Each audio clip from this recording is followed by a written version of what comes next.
Jalen Carter could be the first Eagles rookie to accomplish this crazy goal in over 40 years. Cordarrelle Patterson trade to the Eagles makes sense, killing two birds with one stone. Three punters come to Philly for a workout, and Jalen Reagor traded to the Patriots. That means we see him week one. What is going on, everybody? I go by Philly Mike, and this is the Philly Talk Podcast. And today we got a lot to get into. But before we do that, Eagle Nation, can I ask y'all for a favor?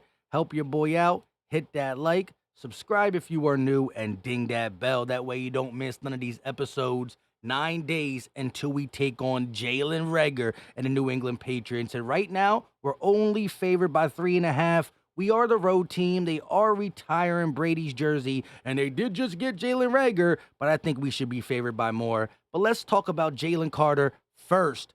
He's going to be a monster this year, and it's not just Eagle fans hyping it up, right?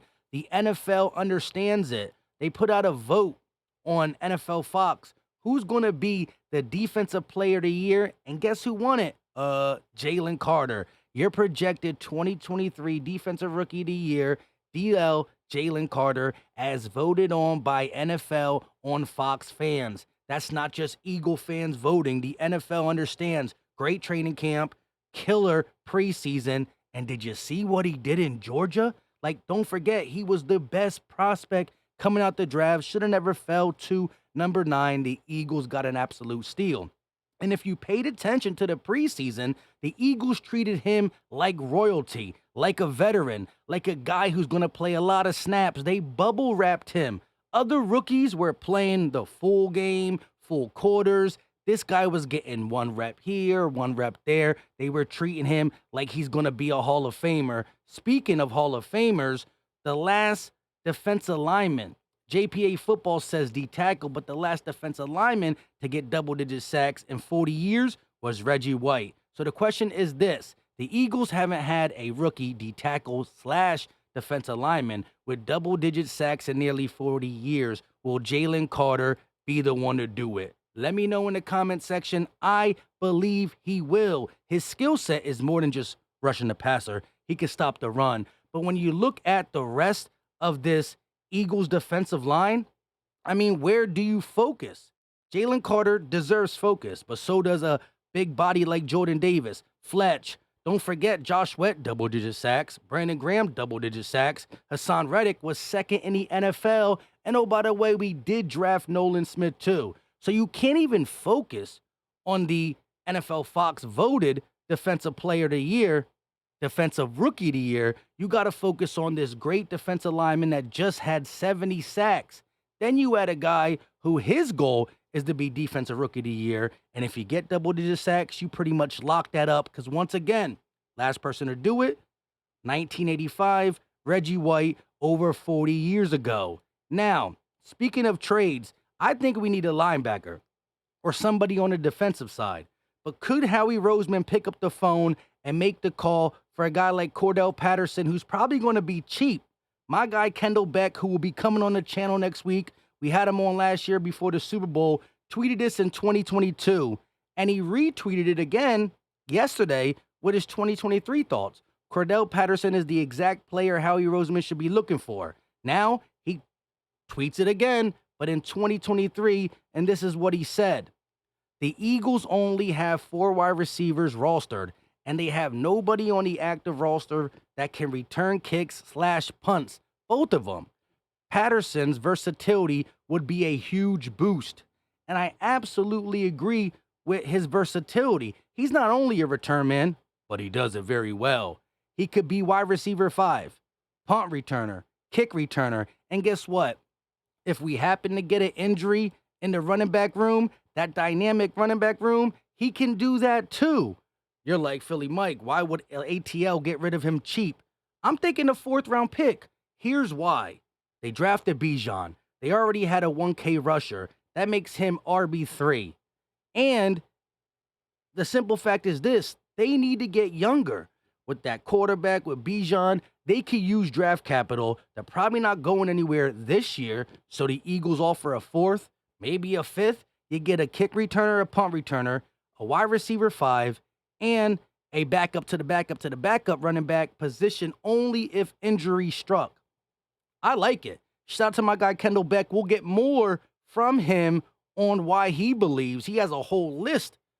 Pretty much, I think we're eye to eye with it, but he'll be on next week to talk about that. Now, let's go to the punter position before we talk about week one. We're not going to get down to DVOA and break all that down, but I do want to talk about why we're only 3.5 favored and Jalen Reagor. Let's look at the 3 punters we brought in. Pat O'Donnell is the first one. Longtime Bears punter, has a 45.1 career average and a 39.2 net in 9 seasons, with 36.4% inside the 20 and a 6.2% touchback rate. O'Donnell spent the first 8 seasons in Chicago.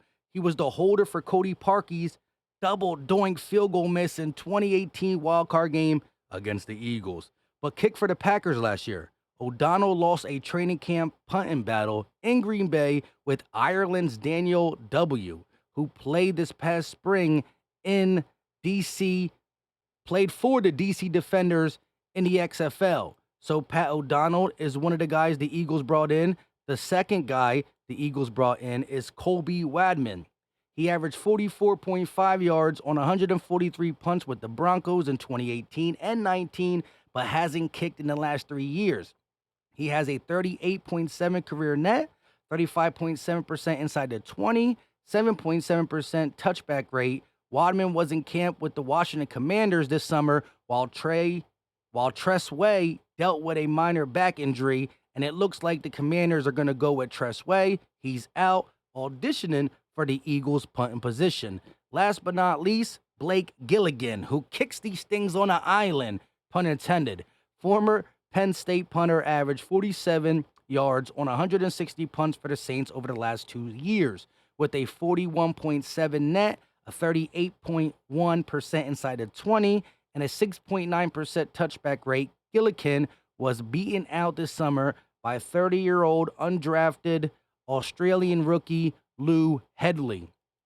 A lot of these Australian guys, a.k.a. Aaron Sipos, decide to be punters. They got a boot, they can kick, they played soccer. Now they're going to bring it into the retirement plan. You could be an old punter. Sipos is the worst case scenario. It's not like we won't have no punter come week one. I know it's only 9 days away. That's why Sipos is on the practice squad. If we can't get a guy in we feel comfortable with, worst case scenario, we go to Aaron Sipos. That is a bad case scenario. However, when I look at what the Eagles like to do, the Eagles don't really care about kicking the ball. We like to go for it, so maybe we go in with no punter on some new regime. We're going for every 4th down Madden style. I'm just kidding. As for the newest member of the New England Patriots, Jalen Reagor made a spectacular catch once again in practice, but wasn't impressive enough to stay on the Vikings. Now he's on the Patriots. He's probably going to give Belichick anything he knows about us, but what does he know about the Eagles? What does he know about playing football? I don't know. Listen, I have no hard feelings for him. I wish him the best unless he plays the Eagles. But we're only 3.5 point favorites on the road in New England. I still think that's pretty good being on the road. They're retiring Brady's jersey. We will be breaking down that game in depth as we get closer to the season. But we got to start 1-0, right? The Cowboys got the Giants. The Commanders got the Cardinals. We got the Patriots. I think we should win by double digits. But the rust factor is there. Jalen, AJ, Devontae, Goddard, they didn't play none in the preseason. But here's the thing. If we're rusty in quarter 1 and 2, we should be able to make it back in 3 and 4. The Patriots, they do got Ezekiel Elliott, who does run well against the Eagles, but it's not enough to stop us. I think that's going to be a good test going to the AFC, getting a tough matchup. And when we start 1-0, we'll see where the rest of the division falls. Last but not least, I want to talk about the linebacker position for the simple fact that earlier in this video, I talked about trading for Cordarrelle Patterson. It makes sense, but I much rather prefer a linebacker still if we can only afford one more signee, trade, blah, blah, blah. I don't think you got to trade for a linebacker, but you got to sign one. There's some guys out there. You can't go into week 1 with 3 active linebackers. I understand we're going to be using Sidney Brown and Nolan Smith and Terrell Edmonds as hybrid safety linebackers and pass rushers / linebacker. But at the end of the day, guys like Cunningham and Dean have shown they got nicked up. last year and this year. So 3 linebackers on the active roster. I'm not saying you need to go get a great starter because I believe in these linebackers, but you need more depth there. That is another place I think that you got to at least get somebody on the roster prior to playing New England. Let me know your thoughts in the comment section, Eagle Nation. Drop the muscle emoji. Get your This Is Just the Beginning Air Hurt shirts, link in the description, and you can find it in the pinned comment section. Let me know all your thoughts. I love hearing from you. Until next time, you know what time it is. We are out.